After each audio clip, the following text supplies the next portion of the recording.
How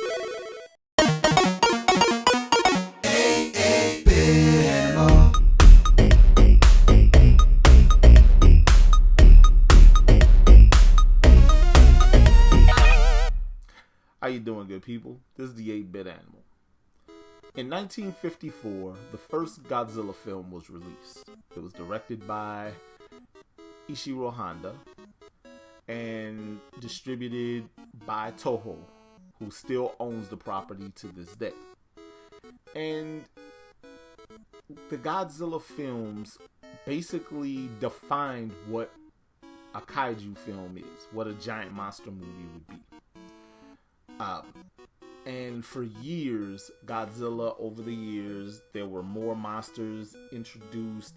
Godzilla would be either the savior of humanity or the bane of its existence and its greatest threat. And you've seen that up to a few years ago with the release of Godzilla vs. Kong, where Godzilla was seen as a threat and Kong was a savior and all that stuff, and then they ended up banding together to fight Mechagodzilla. But anyway, over time, with the popularity of the Godzilla character and all of those kaiju and the different monsters in the franchise, it was inevitable that we would get video games. In 1988, we got Godzilla, Monster of Monsters, which wasn't a great video game. Basic walk left to right or fly left to right if you're controlling Mothra, and fight off the alien invaders and the other kaiju that get in your way in an effort to essentially save the world. Well, that game, while it had promise because of the characters and what was there, it wasn't very good. Fast forward about 4 years and Toho releases a sequel, and the sequel is exclusive to North America. What could possibly go wrong there? Today we're going to find out, because we're going to take a look at Godzilla 2 War of the Monsters. Alright, so Godzilla 2 War of the Monsters is definitely a departure from the first game, because it's a straight strategy game.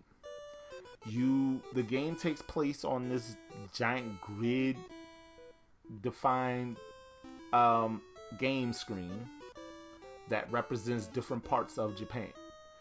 And you control the military forces that are tasked with fighting off the onslaught of kaiju and eventually aliens, because UFOs are in this game.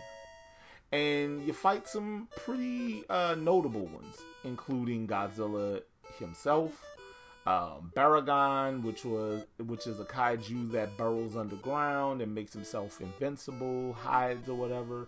Rodan, who flies at high speeds and uses sonic booms. Hedorah, which was a blob that if it gets to the ocean will become invincible. King Ghidorah, self-explanatory. Mothra, who starts out as a foe and becomes a friend later on if you find one of her eggs. And the aforementioned UFOs. Well, again, there is no direct press a button fight action that happens in this game. It's all menu based. And for those who enjoy strategy games, if you enjoy stuff like Advance Wars, stuff like that, this might be up your alley.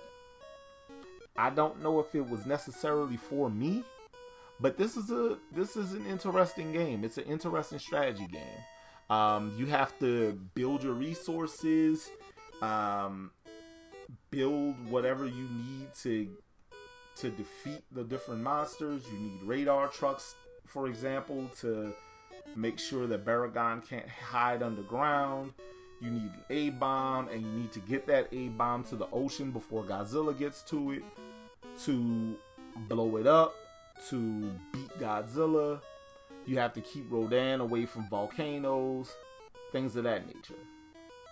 Well, again, this game it's definitely not for everybody. But as a strategy game, it's not an awful game. It's just such a departure from what we thought we wanted in the first Godzilla game that we didn't actually get, that this one proved to be pretty interesting. Now, if you decide you want a copy of this game, the cheapest I saw for a loose cart, cheapest price, was like $114. There are not a lot of them out in the wild, and there are definitely more complete copies out in the wild than there are loose carts.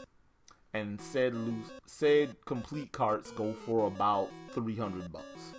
I don't know if this game is worth that much, but you should definitely try your hand at getting a copy, because it's an interesting game, and it's definitely, if you played the first game, it's definitely different in a lot of good ways. So yeah, you should try this Godzilla game out. This has been the 8-Bit Animal, and I'll catch you beautiful people tomorrow.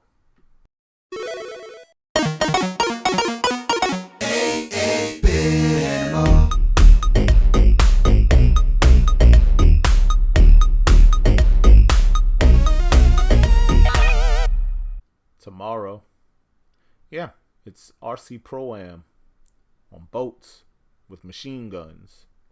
I don't see a problem here.